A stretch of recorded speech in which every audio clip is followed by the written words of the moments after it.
Saya Hanif Abdul Halim, storyteller untuk channel Sembang Kopi ini ingin mengucapkan salam takziah kepada semua sahabat-sahabat Sembang Kopi maupun rakyat Malaysia yang sekarang ini sedang menghadapi satu musibah ataupun ujian lah. Seperti yang kita tahu, banyak tempat yang sekarang dilanda banjir, tak kiralah di Johor, di Pantai Timur ke, di utara sekalipun. Saya mendoakan semoga segala urusan anda dipermudahkan dan semoga musibah ataupun ujian yang anda hadapi hari ini, kedepannya Tuhan akan gantikan dengan rezeki yang jauh lebih besar daripada apa yang anda ada pada hari ini. Dan saya rasa masih belum terlambat untuk saya ucapkan selamat tahun baru kepada semua keluarga Sembang Kopi. Dan semoga tahun ini menjadi tahun yang lebih baik daripada tahun-tahun yang sebelumnya. InsyaAllah. Dia perhatikan isteri dia dan kemudian dia tengok betul-betul. Tengah-tengah di antara kerusi pemandu dan juga kerusi penumpang di sebelah kiri ni, seperti ada satu susuk tubuh kepala yang berambut panjang dan kemudian mukanya seakan-akan, sebab gambaran ini jauh kan, dia nampak tu jauh, bahagian mukanya seakan-akan luka terbakar. Gelarkan dalam tu kakak.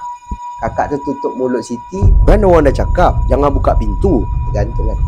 Tiba-tiba ada kepala jengah ke bawah macam. Taklah, tadi ada room service lah dekat luar.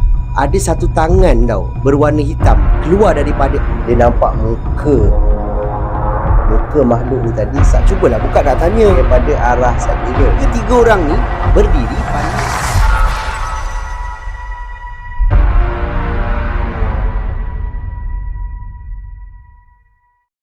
Assalamualaikum dan salam sejahtera. Selamat kita bertemu kembali di dalam satu lagi episod di Sembang Kopi. Bertemankan saya, storyteller kegemaran anda, Hanif Abdul Halim. Terima kasih diucapkan kepada anda semua yang dah pun subscribe dan terus menyokong channel saya ni. Dan mana anda semua yang baru je sampai ke channel ni pun, saya nak ucapkan selamat datang. Saya doakan anda semua yang menonton video ni dipermudahkan segala urusan anda semua dan dimurahkan rezeki yang barokah. Di dalam episod kali ini, saya akan kongsikan dengan anda beberapa lagi kisah seram, ataupun lebih tepat lagi 5 kisah seram yang dikirimkan oleh para pengirim kita dan pada saya menarik untuk kita dengarkan. Jadi tanpa membuang masa lagi, kita mulakan dengan kisah seram kita yang pertama. Get your coffee. Jom aku story.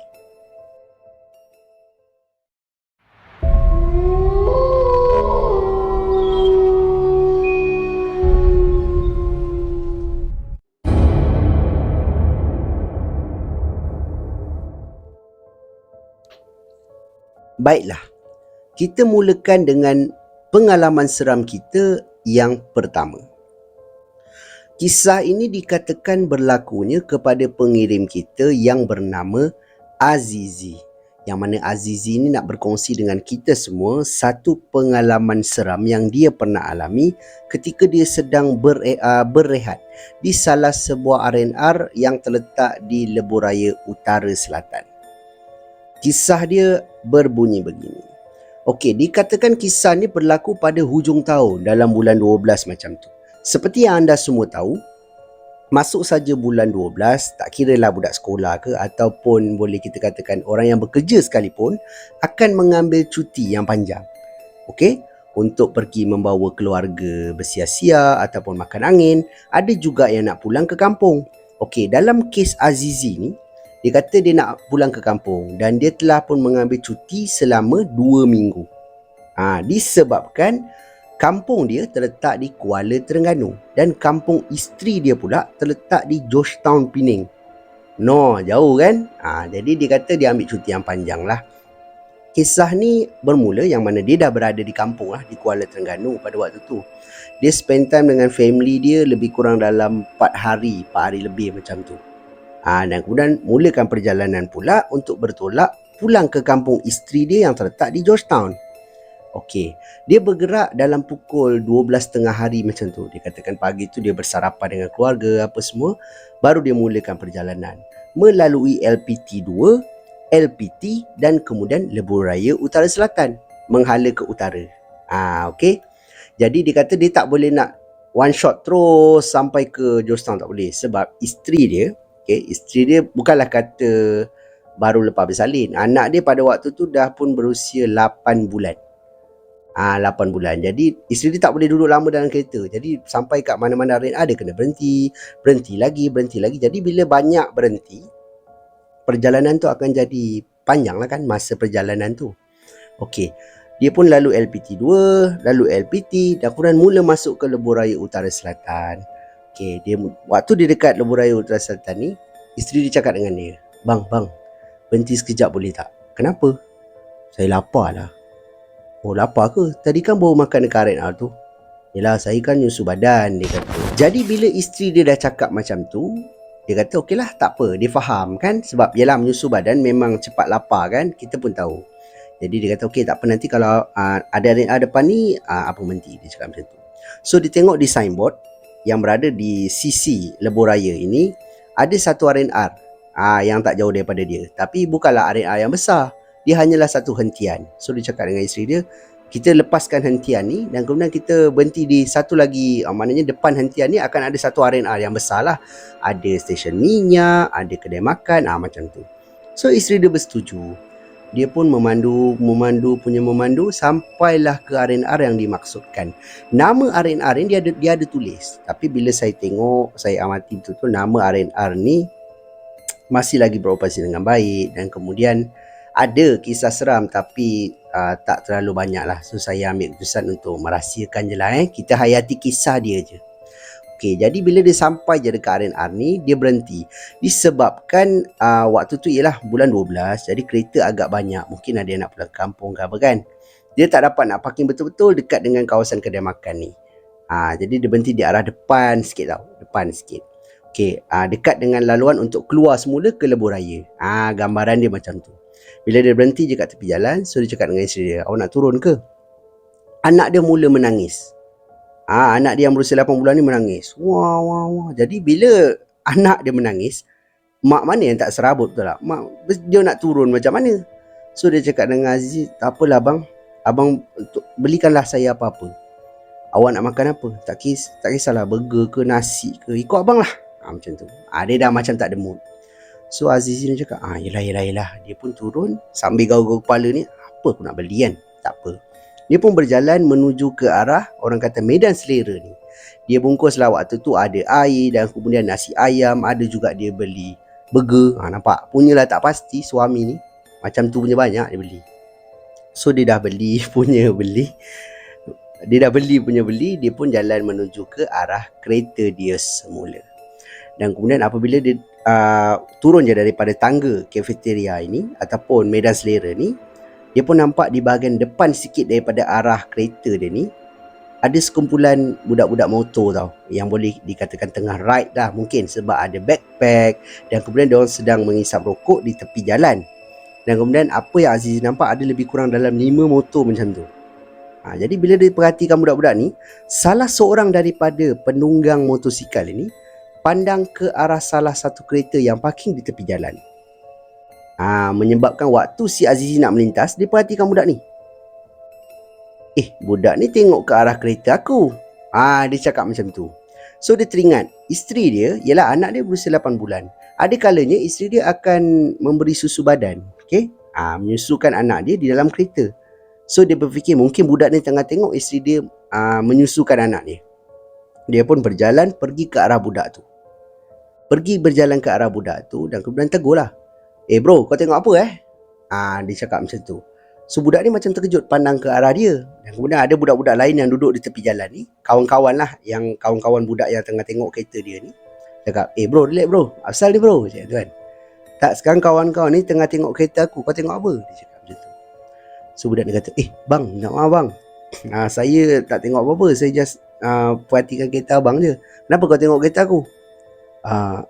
Sebenarnya kau tengok isteri aku Dia cakap macam tu. Dia macam tegur budak tu. Budak tu kata, bang, sumpah saya tak tengok isteri abang je. Habis kau tengok kereta aku lama-lama, kau buat apa? Betul ni kereta abang? Dia kata, ya, ni kereta aku. Bang, abang nampak tak apa yang saya nampak? Waktu budak ni cakap macam ni, Azizi terdiam, kawan-kawan dia pun terdiam. Pandang ke arah kereta si Azizi ni. Menyebabkan Azizi pandang ke arah kereta dia dan kemudian dia kata, "Nampak apa?" "Abang tengok kat dalam kereta abang, di bahagian tempat duduk belakang," dia cakap macam tu. Azizi ni pun pandang. Bila dia pandang, dia nampak isteri dia sedang pujuk anak dia. Macam tu lah mungkin kan, anak dia isteri dia tengah pujuk anak dia. Dia perhatikan isteri dia dan kemudian dia tengok betul-betul tengah-tengah di antara kerusi pemandu dan juga kerusi penumpang di sebelah kiri ni, seperti ada satu susuk tubuh kepala yang berambut panjang dan kemudian mukanya seakan-akan, sebab gambaran ini jauh kan, dia nampak tu jauh, bahagian mukanya seakan-akan luka terbakar. Luka terbakar. Menyebabkan si Azizi ni terus rasa macam, apa benda dalam kereta aku ni? Dia kata macam tu kan. So dia teruslah turun daripada divider ni, berjalan menuju ke arah kereta dia. Budak ni masih berdiri di situ lah. Dia pergi ke arah kereta dia. Bila dia sampai je, dia buka pintu, dia terus pandang ke arah belakang, tempat duduk belakang, dan dia dapati yang tak ada sesiapa pun berada di tempat duduk belakang. Dan susuk tubuh ataupun figure yang dia nampak tadi dah tak ada lagi. Menyebabkan dia masuk ke dalam kereta dan kemudian isteri dia dah mula pujuk anak dia. Pujuk kan. Dia kata, kenapa ni? Sakit perut ke? Macam tu. Dia macam serabut anak dia nangis kan. Tapi yang nampak adalah Azizi. Isteri dia tak nampak tau. Terus Azizi ni, dia sambungkan dia punya radio dengan dia punya telefon. Bluetooth lah. Kereta-kereta sekarang kan boleh Bluetooth. Dia pun sambung Bluetooth tu. Dan kemudian dia buka ayat-ayat suci Al-Quran. Macam ayat kursi, zikir-zikir. Dia buka. Dan kemudian dia mulakan perjalanan. Bila sampai je dekat budak-budak tu, dia turunkan cermin di bahagian isteri dia. Dan kemudian kata, "Bro, terima kasih bro." Dia cakap macam tu. Dan budak ni pun cangkat tangan.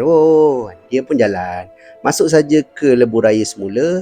Waktu di tengah berjalan ni, zikir masih lagi orang kata berkumandang lah di dalam kereta tu. Anak dia makin lama makin perlahan nangis dan kemudian tidur. Begitu jugalah dengan isteri dia, dan kemudian isteri dia makan apa semua kan. Terus isteri dia pun baringkan sikit seat, tidur, mungkin penat. Jadi si Azizi ni memandulah macam biasa untuk sampai ke kampung dia. Tapi gangguan tu tak habis di situ. Yang mana dalam perjalanan ini, waktu di tengah bawa kereta ni, dalam kereta tak ada dengar bunyi lain, hanya bunyi orang kata zikir tu saja. Waktu di tengah bawa, tiba-tiba dia terdengar seperti ada sesuatu yang mengetuk cermin belakang kereta. Saya tak pastilah bunyi dia macam mana. Mungkin lah tek tek tek tek tek. Mungkin. Jadi dia pun apa tu? Dia pun pandang ke arah cermin pandang belakang, tak ada apa-apa. Dia bawa lagi ke depan lagi, bunyi lagi tek tek tek tek macam tu. Dia pun pandang, apa benda ni? Enjin aku ke? Kan? Tayar ke? Dia fikir macam tu. Tapi dia memang pasti bunyi tu adalah bunyi cermin di bahagian belakang ni. Dan kemudian dalam diam ni, waktu dia tengah bawa kereta, dia pun cakap dekat mulut dia, mengatakan, "Kalau ada sesuatu yang menumpang kereta aku, demi Allah tolonglah keluar," dia kata. "Anak aku masih kecil." Sampaikan isteri dia terbangun. "Abang cakap dengan saya ke?" Tak adalah. "Mana ada abang cakap dengan sesiapa?" Cakap isteri dia. So isteri cakap, "Ya ke? Saya dengar macam abang cakap tadi." "Tak adalah, abang nyanyi kot." "Nyanyi apa? Kan zikir ni," dia kata macam tu. "Yelah, zikir dekat radio, abang ni nyanyi." Okeylah, dia kata. Ini dia tulis Ini dia tulis. Dia punya perbualan ini. Saya tak buat benda tu. Dia yang tulis. So isteri dia pun kembali baring dan kemudian tidur. Dia pun memandulah sampai ke kampung isteri dia. Di Georgetown ni. Dan alhamdulillah, selepas daripada dia cakap macam tu, tiada lagi bunyi ketukan itu. Ini adalah salah satu pengalaman yang dia kata dia banyak kali, dia kalau dia dah kampung seorang kat sana kan. Jadi memang kebiasaannya dia akan melalui lah lebuh raya ni. Cuma gangguan-gangguan seperti ini dia tak pernah lagi kena.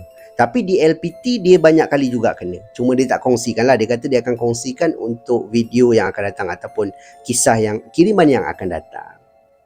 Jadi itulah pengalaman seram yang pada saya menarik, dikongsikan oleh pengirim kita, iaitu Azizi.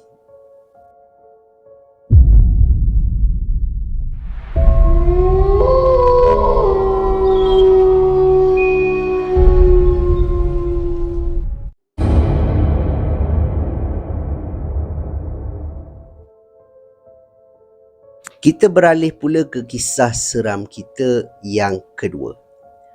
Pengalaman ini dikatakan dialami oleh pengirim kita yang bernama Isma, dan yang mana Isma ni nak berkongsi dengan kita semua satu pengalaman seram misteri dan juga pengalaman seram ringkas yang dia pernah alami ketika di dalam perjalanan pergi ke rumah rakan dia yang terletak di area Senawang. Kisah dia berbunyi begini. Isma nyatakan di dalam kiriman yang dia ni tinggal di area Senawang dan dia pula bekerja di area Seremban di salah sebuah syarikat swasta lah. Dia tak nyatakan dalam kiriman bekerja sebagai apa, di syarikat apa, tak. Cuma dia kongsikan pengalaman dia saja. Okey, kisah ni berlaku pada waktu tu petang. Okay? Bukan berlaku kisah seram ni. Kisah ni bermula pada satu petang yang mana dia berada di pejabat dia, sedang buat kerja dekat meja kan, tengah buat kerja. Dan kemudian tiba-tiba dia disapa oleh salah seorang office mate ataupun rakan sekerja dia datang ke meja dia kan. Asal busy? Sikit lah, kenapa? Tak ada, ni aku nak ajak kau lah malam ni. Malam ni kau free? Kenapa tu? Alah, malam ni kau free Amah? Kenapa? Cakap lah. Tak ada, aku sebenarnya malam ni ada buat parti ataupun hari jadi, majlis hari jadi anak aku. Oh, anak kau yang nombor apa? Yang nombor 1. Oh, insyaAllah. Kalau dan nanti aku datang. Datanglah. Lagipun rumah kau dengan rumah aku tak jauh. Tak jauh apa, 30 minit juga tu. Alah, boleh lah, dia kata. Yelah, insyaAllah. Nanti aku datang. Alright. Dia pun beredar. Kawan dia pun beredar daripada meja dia. Dia sambung buat kerja. Habis je waktu kerja, dia pun mulakan perjalanan pulang ke rumah. Isma ni belum berkahwin lagi Dan kemudian bila dia sampai rumah, mandi. Waktu dia tengah duduk ni, dia tengah duk fikir, macam mana aku nak pergi rumah dia Aku tak pernah sampai rumah dia lagi. Rumah dia dekat belah mana? Dia pun fikir. Dia pun telefon kawan dia. Weh, kau boleh ni tak? Share location tak dekat aku? Oh, kau tak pernah sampai rumah aku Mana pernah. Okay, nanti aku share. Alright. Satu lagi aku nak tanya. Kalau aku nak bawa seorang kawan boleh? Seorang kawan? Girlfriend. Oh, ikut kau lah kau nak bawa siapa pun. Alright. Okay, dia pun tutup dan kemudian bersiap. Siap. Dia telefon girlfriend dia apa semua, gedebak-gedebuk. Dia pendekkan cerita. Dia pun keluar daripada rumah. Ambil girlfriend dia dan kemudian ikutlah map tu kan. Ikut map tu terus bawa pergi ke arah taman perumahan kawan dia ni. Bila masuk je dekat taman perumahan ni, dikatakan memang kawasan tu taman perumahan yang agak besar lah. Masuk ke satu lorong, sampai ke satu kawasan. Map ni menyatakan yang you arrive, maknanya dah sampailah ke destinasi yang dia nak pergi. Dan kemudian bila dia tengok rumah yang kawan dia bagi map ni, rumah tu tak ada orang kosong. Kosong. Memang nampak luar dia memang ini bukan rumah ada orang ni kan. Ini rumah ni dah lama tinggal dia. Ya betul. Dia pun refresh balik dia punya Google Map. Memang betul. Map tu pin kat situ Jadi dia kata, kawan aku ni salah ni. Dia pun telefon kawan dia. Tak dapat. Mungkin sedang busy lah untuk persiapan tu kan, majlis tu. Dia kata, tak apalah, try lah cari. Dia kata, macam mana? You tahu ke rumah dia mana? I tak tahu, tapi I kenal kereta dia. Okey, tak apalah, kita try lah pusing sebab dia kata kalau tersalah pin pun mungkin tak jauh daripada kawasan dia kan, radius dia. Dia pun berjalan masuk ke satu lorong, sampailah ke salah satu lorong perumahan ni. Yang mana dikatakan dia tengok kawasan lorong tu memang agak sunyi lah. Orang semua dalam rumah. Tapi di salah sebuah rumah berdirinya seorang, boleh kita katakan wanita tua. Wanita tua yang berbangsa Chinese. Ini apa yang dia tulis dekat dalam kiriman Jadi dia nampak, apa makcik ni duduk kat luar rumah ni, dia cakap itu kan. Girlfriend dia cakap, cuba you tanya makcik ni. Kok makcik ni tahu alamat ni kat mana? Betul juga, dia kata macam tu. Okeylah. Dia pun jalan merapati makcik ni tadi. Jadi bila dia sampai betul-betul dekat depan makcik ni, dia pun buka tingkap. Girlfriend dia lah yang cakap, Aunty, hello aunty. I nak tanya boleh? Makcik ni just pandang dia, tenung je ke arah girlfriend si Isma ni. Jadi bila girlfriend ni tanya, makcik tu macam diam pandang kan. Sampaikan satu masa makcik ni senyum. ke arah girlfriend si Isman ni. Girlfriend Isman ni kata, you jalan. Dia kata macam tu. Dan kemudian Isman ni terus macam, Isman ni dah rasa macam lain tau. Makcik ni kenapa ni kan? Dia kata tu. Bila makcik ni senyum je, girlfriend dah mula menggelabah. Dia pun terus tekan pedal minyak, tinggalkan orang kata kawasan tu lah, ataupun tempat makcik tu berada. Dia jalan lagi ke depan, dan kemudian girlfriend dah mula macam macam tu, dia takut. So dia kata, relax you, dia kata.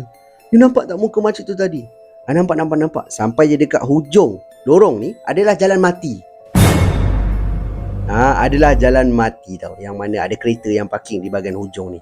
Jadi dia kata, alamak, kita kena pusing balik ni. Dia cakap macam tu kan.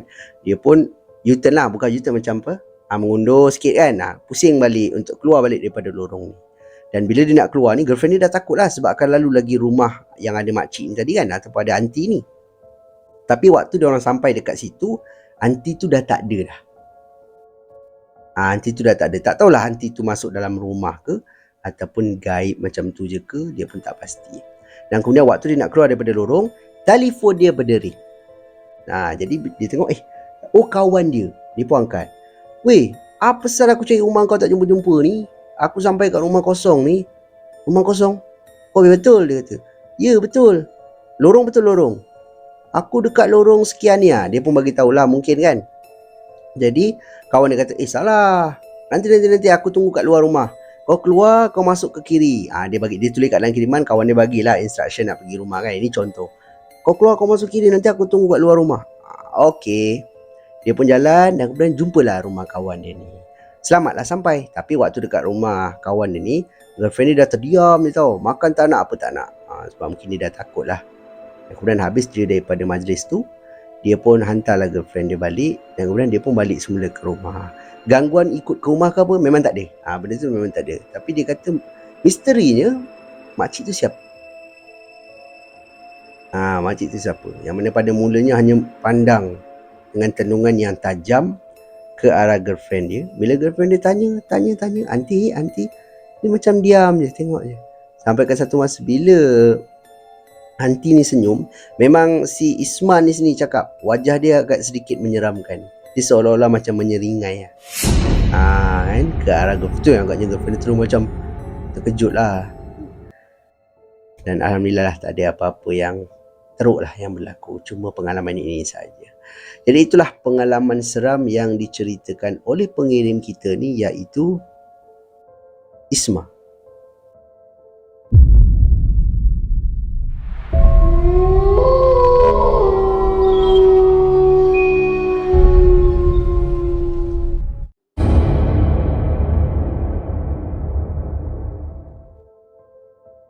Kisah seram kita yang ketiga ni pula diceritakan berlakunya kepada pengirim kita yang bernama Rudy. Yang mana Rudy ni nak berkongsi dengan kita semua satu pengalaman seram penampakan yang dia pernah alami sewaktu dia ingin berpindah masuk ke rumah sewa yang baru. Kisah dia berbunyi begini. Okey, Rudy bagi tahu yang dia ni telah pun berkahwin dan belum mempunyai cahaya mata lah. Dan dia dengan isteri dia dua-dua berasal daripada Pulau Pinang. So seorang lagi lah rakan kita daripada utara berkongsi kisah. Yang mana dikatakan dia ni adalah bekerja sebagai seorang penjawat awam. Dan dia punya penempatan pula, kerja dia ni terletak di area Selangor. Secara tepatnya dekat mana, sebagai apa, saya tak pastilah. Dan dia terpaksa berjauhan lah daripada keluarga kan. Keluarga dia, keluarga isteri dia. Sebab dua-dua berasal daripada Penang. So dia terpaksa menunggu hampir 9 tahun untuk dapat bertukar semula ke Penang, disebabkan orang kata mungkin tiada kekosongan lah, senang cerita. Jadi dia pun duduk di orang kata Selangor, berpindah ke KL, kejap Selangor, macam tu. Dan setelah 9 tahun menunggu, dia kata rezeki Allah lah yang tidak disangka-sangka, dia dapat bertukar semula ke Pulau Pinang. Jadi disebabkan dia dapat bertukar ke sana, dia dah tahu bila tarikh dia lapor diri di sana, dia kenalah cari rumah sewa dekat sana. Betul tak? Sebab nak kena pindah. Dan pada waktu tu memang dia kata mudah sebab dia dengan isteri dia je berdua. Jadi barang pun belum banyak, apa semua. Alright, bila dia dah jumpa je rumah sewa dekat sana, dia tengok daripada online dan kemudian ada saudara mara dia dekat sana, adik dia, ayah dia, tolong juga riki-riki rumah dekat sana. Jumpalah satu rumah yang dikatakan harga sewaannya tidaklah terlalu mahal, mampulah bagi si Rudi ni. Dan rumahnya pun agak cantik. Jadi tapi disebabkan dia ni berada di Selangor, jadi dia tak dapatlah nak tengok secara depan mata kan. Dia hanya mengharapkan ataupun percaya bulat-bulat dengan adik dia. Adik dia yang pergi tengok rumah tu pada waktu tu. Jadi bila sampai je dekat rumah tu, dah deal dengan tuan rumah apa semua, adik dia pun video call lah. Benda ni berlaku bukan malam tau. Benda ni berlaku siang, mungkin tengah hari, mungkin petang, saya tak pasti. Adik dia pun video call lah dia. Dia berada di pejabat pada waktu tu. Dan kemudian dia cakap, dah sampai. Contoh kan. Adik tu kata, dah, ni rumah dia. Dia pun tunjuk, dia flipkan kamera kan. Cantik. Rumah tu adalah rumah, boleh katakan rumah, mungkin rumah taman lah. Dia kata rumah landed. Dan kemudian memang taklah besar sangat, hanya ada 3 bilik saja dan kemudian 1 bilik air. Dia kata, okey, ni rumah setingkat Jadi okey lah, adik dia dah tunjuk rumah ni apa semua. Dia kata daripada luar memang nampak cantik. Macam owner dia baru cat tau. Baru cat luar apa semua. Jadi adik dia pun tanya, boleh masuk dik? Boleh. Kau tunjuk kat abang jap. Apa tu dalam rumah dia macam mana? Okey. Dia pun masuk. Tuan rumah ada dekat luar time tu.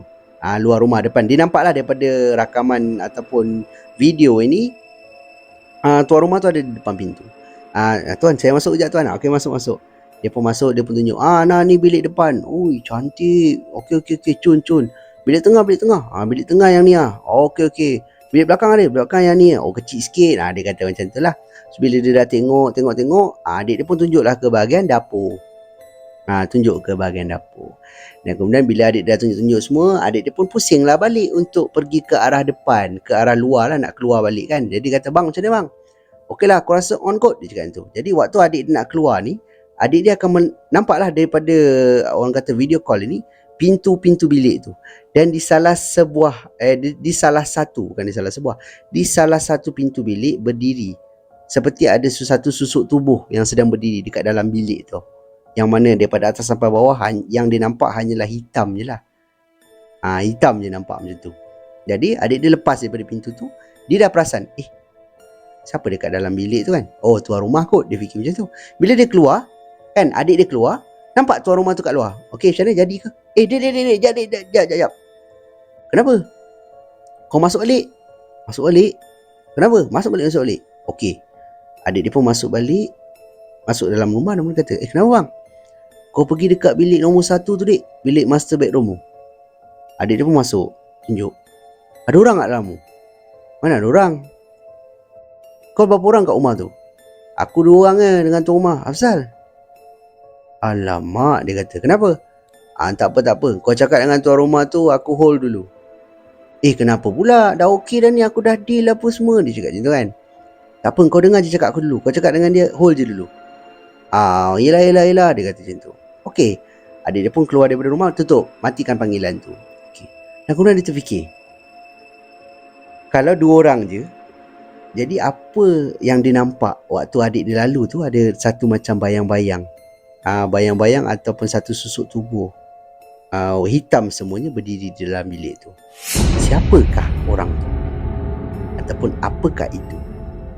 Malam tu dia telefon adik dia, dia tanya adik dia apa semua, dan adik dia kata, sumpah bang, memang aku berdua je dengan tuan rumah tu. Tapi aku nampak dalam bilik tu ada orang tau, dia cakap tu. Ya ke bang? Dia kata, ya. Aku tak bohong kau, buat apa aku bohong kau? Tak bang, sebenarnya aku pun nak cakap tu benda. Rumah ni aku masuk tadi, aura dia lain macam dia cakap tu. Bila adik dia dah cakap macam tu, ada mungkin dia something wrong lah dekat rumah tu. So dia pun kata, okey lah, tak apa, cari rumah lain. Cari rumah lain, dan alhamdulillah jumpa juga rumah yang mungkin harga pun lebih kurang sama kot kan. Jadi dia pun bersetuju dan kemudian dia berpindah. Sekarang dia dah bekerja di Penang lah. Dan itu sajalah pengalaman seram ataupun pengalaman misteri yang dia pernah alami. Siapakah yang dia nampak di dalam bilik master bedroom rumah tu?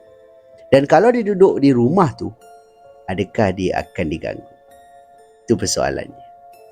Itulah pengalaman seram yang diceritakan berlakunya kepada pengirim kita ni, iaitu Rudi.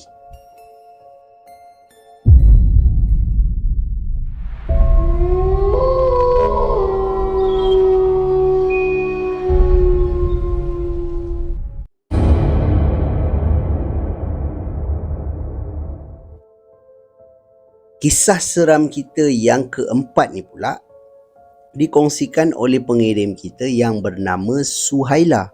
Yang mana Suhaila ni nak berkongsi dengan kita semua satu pengalaman seram yang dia pernah alami ketika dia berada di pejabat tempat dia bekerja. Kisah dia berbunyi begini. Okey, Suhaila bagi tahu yang dia ni bekerja sebagai seorang kerani di salah sebuah syarikat guaman dekat mana dia tak nyatakan di dalam kiriman. Yang mana pernah berlaku satu petang. Okey, satu petang yang mana dia pulang pada pukul 6.30 petang. Dan kemudian dalam pukul 6 macam tu, bos dia keluar daripada bilik dan kemudian bawa satu tugasan untuk si Suhaila ni laksanakan ataupun siapkan lah. Letak atas meja, pelupum kan.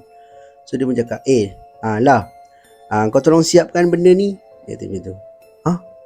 Benda ni? Bila bos nak? Kalau boleh hari Jumaat. Selewat-lewatnya hari Jumaat ada atas meja aku. Hari Jumaat? Hari ni hari Rabu.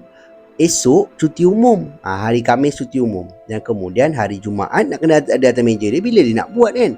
Nampak tak dia punya permainan dia? Kat situ dia dah menyumpah dalam hati. So dia cakap dengan bos dia, benda ni memang nak segera ke? Memang, benda ni urgent. Takkan saya nak buat hari ni. Orang dah nak balik dah ni. Ikut kau lah, kau nak buat macam mana pun. Tapi hari Jumaat ada atas meja aku. Kalau macam tu saya buat besok boleh? Besok cuti umum, kau tak cuti? Tak kisahlah, dah nak siapkan juga. Saya terpaksa masuk office. Tapi saya nak claim OT. Okey, kalau kau nak claim OT boleh. Tak ada masalah. Okay, kau nak bawa seorang orang kata macam office mate pun nak tolong kau pun tak apa. Boleh? Kalau boleh cantik lah. Okey. Baca kata Jumaat pastikan siap. Bos pun beredar dari situ. Sementara dia berbelek-belek kerja dia ni, dalam hati dia korang pun faham lah. Mesti punya kan bercakap. Dan kemudian dia ternampak salah seorang daripada office mate dia dah siap-siap angkat beg kau dah nak balik. Dia pun panggil, Weh, kejap. Dia kata, kenapa? Kau boleh tolong aku tak? Kerja ni urgent tau. Nak segera. Hari Jumaat kena ada atas meja bos. Aduh. Takkan nak kena OT kot, dia kata macam tu. Orang nak balik dah ni lah. Itulah, habis tu macam mana? Kalau tak besok lah, aku dah bincang dengan bos tadi. Kalau kita boleh buat besok, dia bagi kita claim OT. Serius lah boleh claim OT? Boleh. Kawan dia cakap. Kawan dia ni anak dara, mungkin nak simpan duit kahwin ke, saya tak pastilah. Dan kawan dia setuju. Boleh besok. Kau ngaku kan? Okey, nanti kita buat esok. Alright. Pukul 6.30 dia pun settle kerja dia balik. Bukan dia tak nak sambung untuk buat OT. Cuma si Suhaila ni nyatakan dalam kiriman dia ni, office dia ni agak keras tau. Dan banyak kisah-kisah ataupun pengalaman-pengalaman orang yang bekerja di pejabat tu pada waktu malam akan terkena gangguan. Paling banyak dia dengar cerita ni daripada guard lah. Guard yang membuat rondaan. That's why dia tak berani untuk OT pada waktu malam. So dia buat besok. Okey, dipendekkan cerita, besoknya pada hari cuti umum tu dia datang. Dia datang pada pukul 10 pagi. Bila datang je dia tengok tak ada kereta, mana kawan dia tak sampai lagi. So dia pun buka kunci apa semua, naik ke pejabat dia. Sampai ke pejabat memang dikatakan tidaklah terlalu gelap office dia dan tak perlu pun buka lampu. Dia pun sampai dekat meja, duduk, buka PC, sambil tu dia layan, buka telefon dulu kan. Sementara tunggu kawan dia datang. Tunggu, dia kata, lambatnya dia ni. Tak apalah, aku mula dululah, dia kata. Dia pun mula buat tugasan dia ni. Menaik, membaca. Waktu dia tengah buat kerja ni, dia cakap dia terdengar ada satu bunyi menaip, orang menaip. Tapi bukan waktu dia menaip. Waktu dia tengah membaca ni kan, ada bunyi menaip. Lepas tu macam ada bunyi mouse, ada klik gitu kan. Bunyi apa tu? Dia kata macam tu. Dan kemudian dia perhatikan, bila dia dengar betul-betul kan, dia peka. Dia kata bunyi ni bukan datang daripada tepi ataupun belakang, datang daripada depan dia. Depan dia. Yang mana dekat depan dia ni adalah satu partition lah. Partition kan, dinding yang rendah tu. Dia pun bangun dan kemudian dia tengok di bahagian komputer ataupun meja depan ni, empat-empat tak ada orang. Tapi bunyi tu ada. So dia kata okeylah, tak apalah. Dia pun duduk, sambung buat kerja. Type kan. Dengar lagi bunyi tu. Macam bunyi orang menaip.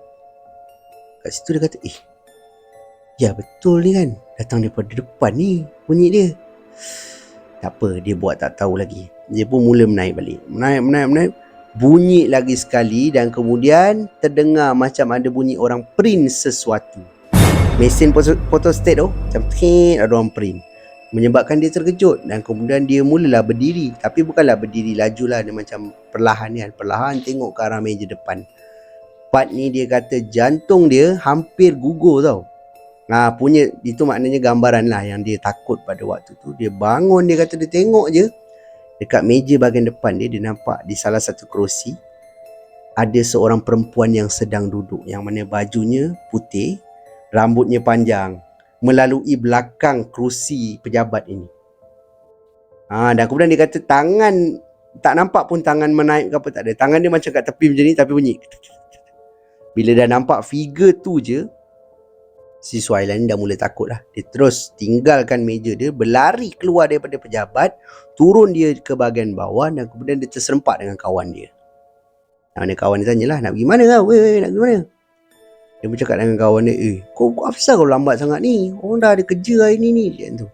Sorry, tadi aku beli barang. Dia cakap tu, beli barang rumah sikit. Dia tu. Apa kau nak marah ni? Jom kita pergi makan dulu.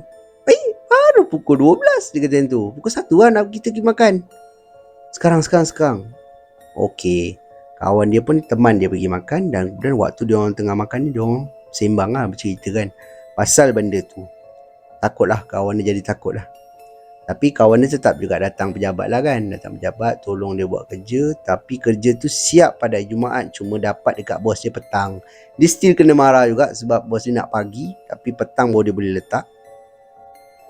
Dan kemudian gangguan itu tak ada lagi lah. Tak adalah larutan esok ke, selepas daripada tu ke, memang tak ada. Itu je satu gangguan. Bukan berlaku pada waktu malam pun kan.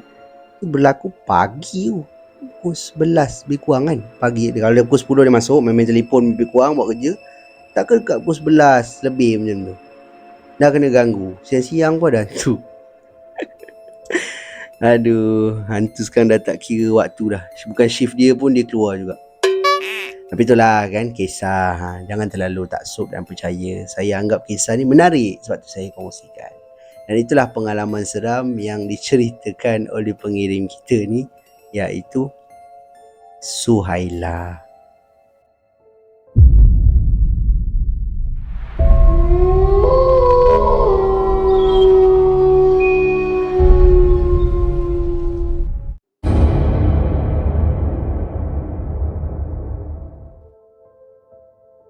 Sampailah masa untuk kisah seram kita yang terakhir untuk video kita pada kali ini. Kisah ini dikatakan berlakunya kepada pengirim kita yang ingin dikenali sebagai Ida.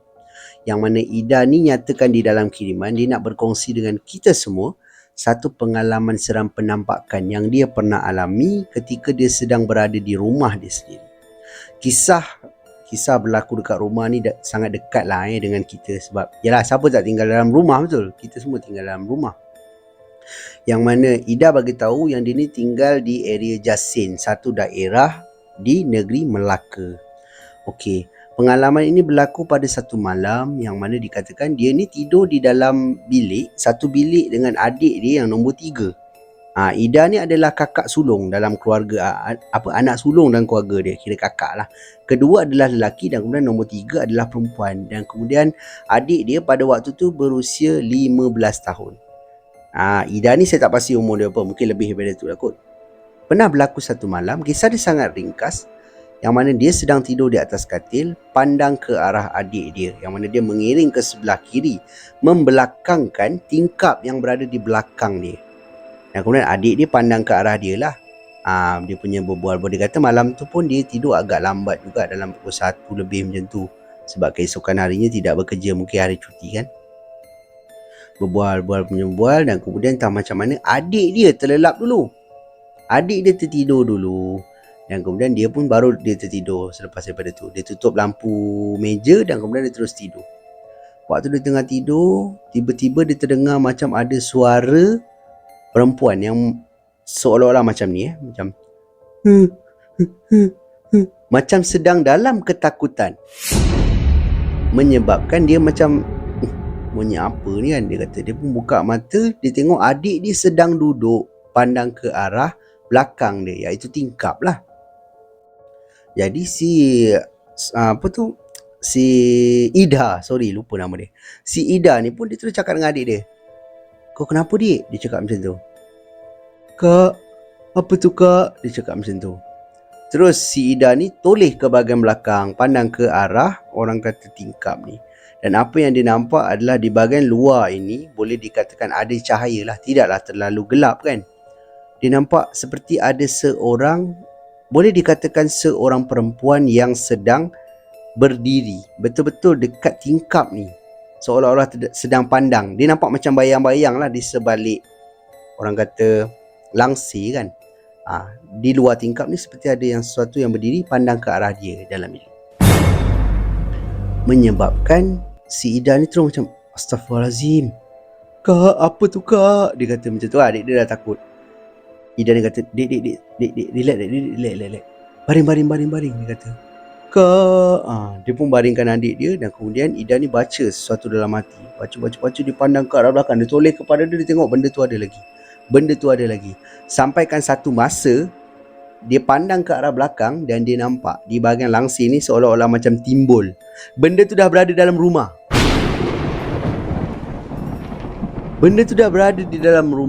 Dan waktu tu dia kata dia peluk adik dia. Dia kata, "Ibu, ayah." Dia cerit kan. Dan kemudian ayah dengan mak dia datang, termasuk adik lelaki dia pun bangun. Yang mana adik lelaki dia pada waktu tu dikatakan tidur di bahagian ruang tamu sambil tengok TV kan. Masuk dalam bilik, tanya, Kenapa ni dah? Kenapa dah? Mak dia tanya kan. Dia tunjuk ke arah tingkap dan bapak dia tengok memang tak ada apa-apa lah. Dan tingkap pada waktu tu memang tak adalah timbul ke apa. Dia macam tu je kan. Mak dia bukakan lampu dan kemudian ayah dia tengok ke bahagian luar tingkap. Memang tak nampak apa-apa, gelap je. Nampak rumah orang sebelah je kan. Jadi dia kata, waktu tu dia memang takut sangat-sangat lah. Malam tu dia kata dia tidur di depan, di ruang tamu. Dia, adik dia yang nombor 3 dengan adik nombor 2 tidur sekali kat depan. Sebab dia tak berani tidur di dalam bilik. Mungkin itu orang, dia kata kemungkinan orang. Tapi bila benda tu dah masuk ke dalam rumah, benda berada di belakang langsir, sudah pasti itu bukan orang. Kalau bayang-bayang tu hanya berada di luar rumah, mungkin ada orang. Tapi bila benda tu dah masuk, korang faham-faham sendirilah kan. Itu sajalah pengalaman ringkas yang pada saya juga menyeramkan. Waktu saya baca, meremang juga bulu roma saya kan. Sebab yalah macam saya kata, saya paling tak suka cerita-cerita gangguan dalam rumah. Sebab kita tinggal dalam rumah kan. Even saya dekat rumah pun, yalah macam bilik ni dulu kan. Saya cerita sikit lah ini tambahan sajalah. Yang mana saya dah berubah bilik kan. Macam saya cakap dengan tuan-tuan semua sebelum ni. Sebelum saya buat di bilik tengah. Dan bilik belakang ni hanyalah tempat saya jemur baju, simpan barang-barang yang tak perlu. Macam tu lah, macam mungkin store kecil macam tu lah. Tapi anak saya lah sejak menjak ni, dia sering tau cakap, dia baru pandai sebut kakak, abang, macam tu. Dia nampak lelaki abang, dia nampak perempuan kakak, macam tu. Dan dia kadang-kadang dia tunjuk tau dekat bahagian bilik belakang. Kakak, dia kata. Masa tu saya kerja, saya tak ada, isteri yang cerita. Jadi bila dia cakap macam tu, saya jadi macam, bahaya ni kan. Tak, sebab saya dah buat pengalaman seram. Jadi saya ubahlah saya punya studio di bilik belakang ni. Saya set up, saya punya lighting semua kat belakang. So anak saya tak adalah main kat belakang. Dalam masa yang sama saya solat dekat bilik belakang. Jadi bilik belakang ni digunakan bilik tengah, anak saya buat mainan dia. Bilik depan confirm lah saya tidur dengan isteri kan. Jadi ke semua bilik digunakan. Itulah salah satu orang kata apa, kira bila cerita kisah gangguan dalam rumah. Ada satu kisah lah yang saya nak kongsi. Ini tambahan lah minta maaf kalau video ni sedikit panjang lah. Pernah berlaku satu hari. Yang mana pada waktu tu isteri saya ada dan kemudian dia baru saja balik ke sini. Yang mana dia dalam pantang time tu. Lepas 2 minggu kot. Lepas 2 minggu tu kan. Satu hari tu saya nak record video. Saya pun tidur pada pukul 9. Tidur dan kemudian saya sedar dalam pukul 1 saya kunci jam. Saya bangun, saya cuci muka, buat kopi, cawan, set up lighting. Saya pun duduk belakang.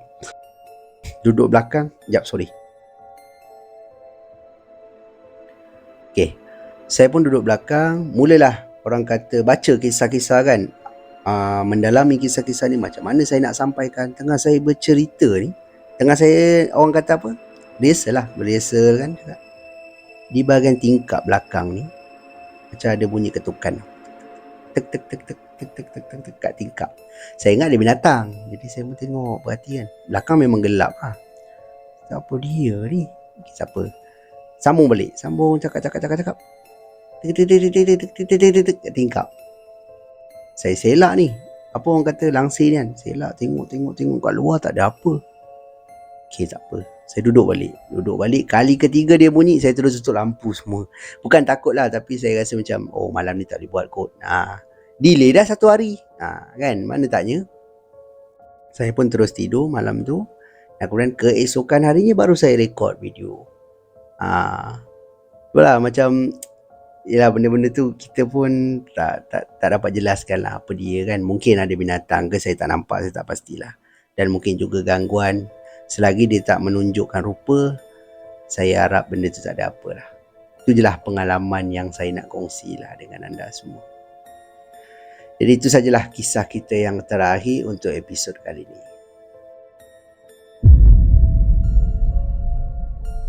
Jadi itu sajalah kisah seram kita untuk video kita pada kali ini. Pada pendapat anda macam mana? Dalam kesemua kisah yang saya kongsikan dengan anda ni, mana satu kisah yang paling menyeramkan? Anda boleh tinggalkan pendapat anda di ruangan komen dekat bawah. Dan yang mana anda semua yang ada kisah-kisah seram dan sudi berkongsi dengan saya dan juga semua penonton-penonton Sembang Kopi, anda bolehlah kirimkan ke alamat email Sembang Kopi ataupun Telegram Sembang Kopi, yang mana alamat email dan juga link Telegram saya memang dah tinggalkan siap-siap di ruangan description dekat bawah. Terima kasih diucapkan kepada anda semua yang sudi meluangkan masa menonton video saya daripada mula sampailah ke hujung ni. Saya sangat-sangat hargai. Dan yang mana anda semua yang baru je sampai ke channel ni, sekiranya anda suka dengan cara penyampaian saya, anda terhibur dengan kisah-kisah seram yang saya kongsikan dengan anda ni, saya hargai sangat-sangat kalau anda dapat bantu saya, bantu channel saya dengan tekan butang like, butang subscribe dan juga butang loceng supaya anda tak akan terlepas apa-apa video yang saya akan upload lagi lepas ni. Akan ada banyak lagi kisah seram yang saya akan kongsikan di dalam channel saya ni. Itu sajalah daripada saya. Kita jumpa lagi di video yang akan datang. Thanks for watching. Assalamualaikum. See ya.